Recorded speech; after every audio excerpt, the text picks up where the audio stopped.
Bună, dragilor, și bine ați venit la o nouă citire. De această dată te invit la o citire generală, iar dacă ai intrat pe acest videoclip, înseamnă că ai aici, cu siguranță, un mesaj pentru sufletul tău. Hai să vedem ce mesaje avem pentru tine în acest moment, să vedem puțin situația în care te afli, ce anume urmează să se întâmple și rezultatul final. Să vedem ce îți transmit cărțile.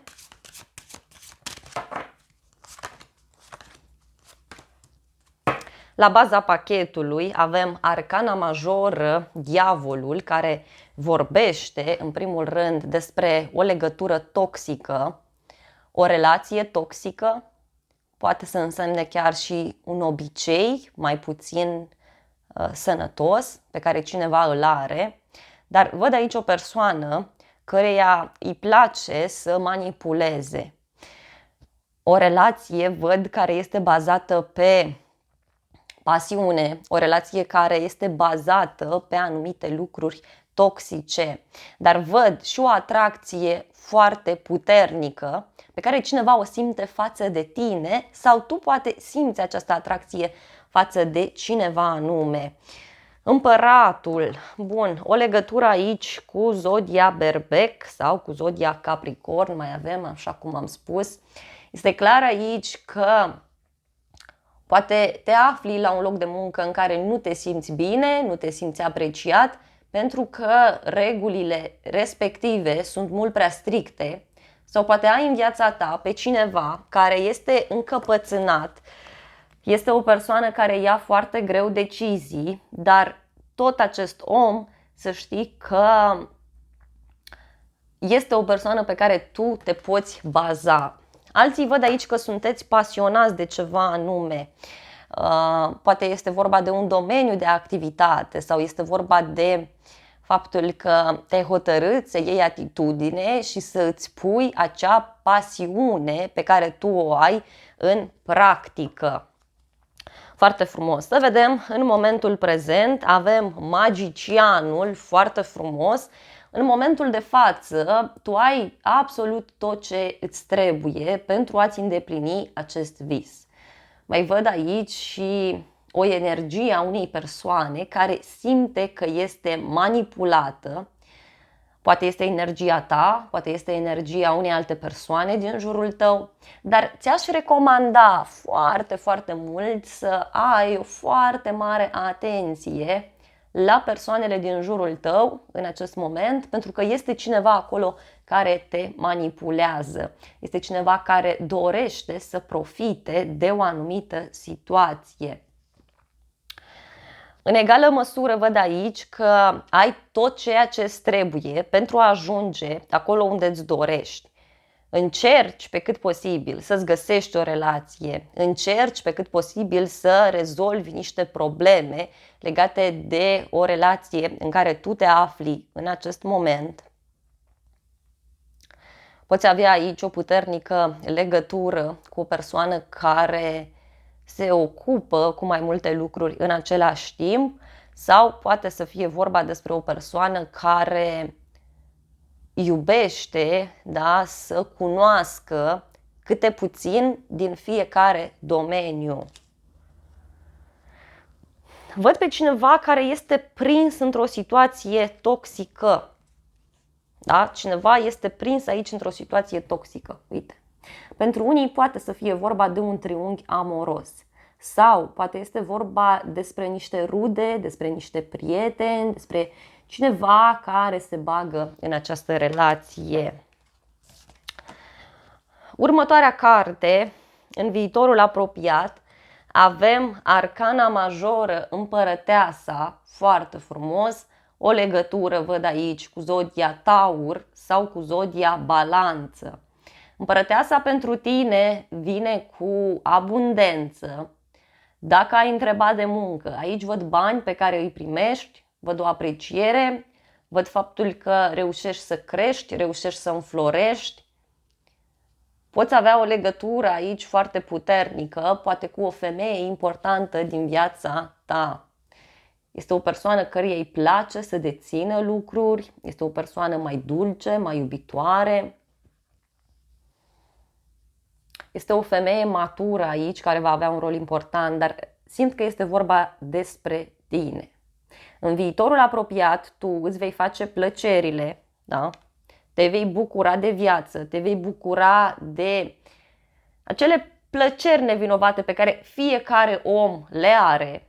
Și asta este absolut fantastic. Dar, mai mult decât atât, împărăteasa vine cu multă stabilitate.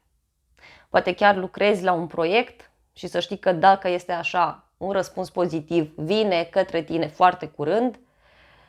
Mai văd aici și faptul că vei reuși să devii stăpân pe tine, vei reuși să faci tot ceea ce tu simți. Hai să vedem și viitorul puțin mai îndepărtat, iar apoi vreau să clarificăm aceste mesaje. În viitorul puțin mai îndepărtat pentru tine, din momentul în care vizionezi acest videoclip, poate 2 zile, 2 săptămâni, 2 luni, da? Avem arcana majoră, steaua. Pentru unii simt că este vorba și de 2 ani. Da? Steaua, aici să știi că vorbește despre o legătură, în primul rând, cu un vărsător, dar văd că în viitorul mai îndepărtat tu te vei manifesta fix așa cum ești, le vei arăta celorlalți ce-ți place, le vei arăta celorlalți autenticitatea ta, iar dacă este vorba de o relație, aici văd că lucrurile vor deveni mult mai serioase pentru că va fi foarte multă transparență în acea relație. Atât tu cât și cealaltă persoană veți ajunge într-un punct în care vă veți cunoaște extraordinar de bine, în care nu va fi nevoie să mai ascundeți absolut nimic unul față de celălalt. Steaua poate să spună aici și despre o nouă etapă care apare, despre o speranță care apare în viața ta după o perioadă de furtună, după o perioadă urâtă.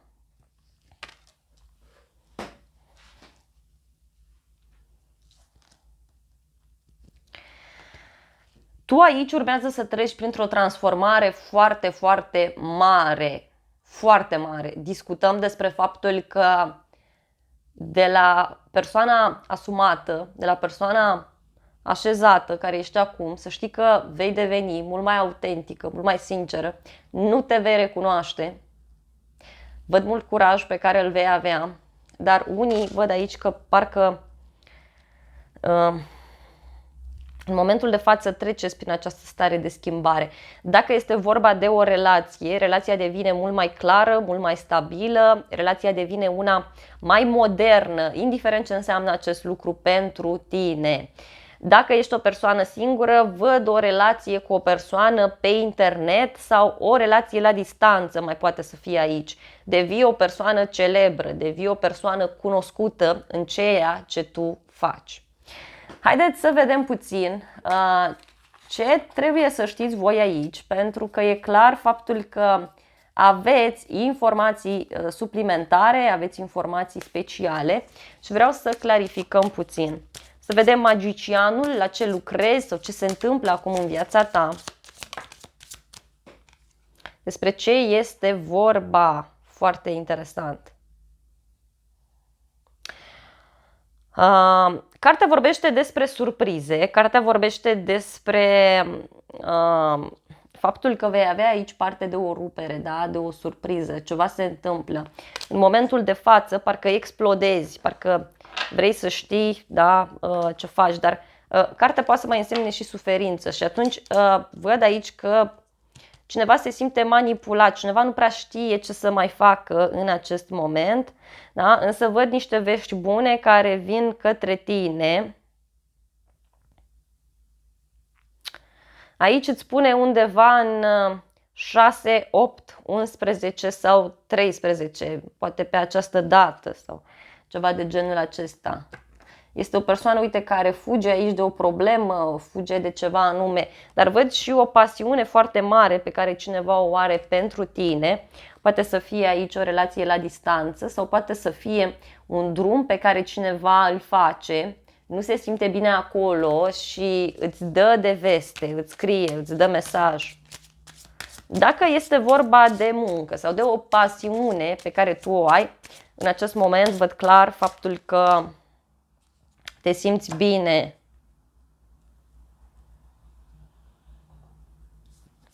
Uite, poate să fie o petrecere aici, poate să fie o bucurie, văd aici. Și văd un succes în afaceri sau un succes legat de bani. Dar este ceva stabil și uite, ai lângă tine un prieten, ai lângă tine o persoană. Poate chiar tu te hotărăști să mergi încet și sigur. Hai să vedem ce ți aduce împărăteasa. Ce trebuie să știi tu cu împărăteasa? Ce semnifică? Bun.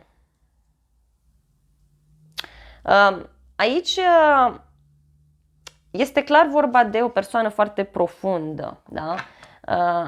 Poate chiar în viitorul apropiat vei sta foarte bine financiar, în schimb vei vrea să stai tu liniștit. Mai văd aici o călătorie lângă o apă sau pentru unii poate să fie vorba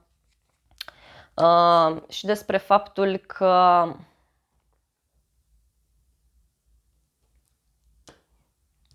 cineva parcă, nu știu, se simte bine, cineva se simte ca la el acasă, deci în viitorul apropiat. Dar iar a apărut, da, această carte. Deci pot fi probleme undeva anume și a apărut și Jokerul. Deci este clar vorba de o surpriză foarte mare pentru tine. Poate chiar această bucurie sau această stabilitate pentru tine vine într-o vreme tulbure, în general în lume sau în relația ta. Uite, ultima carte, Steaua. Haideți să clarificăm puțin aici lucrurile. Ce vrea să-ți spună Steaua? Wow!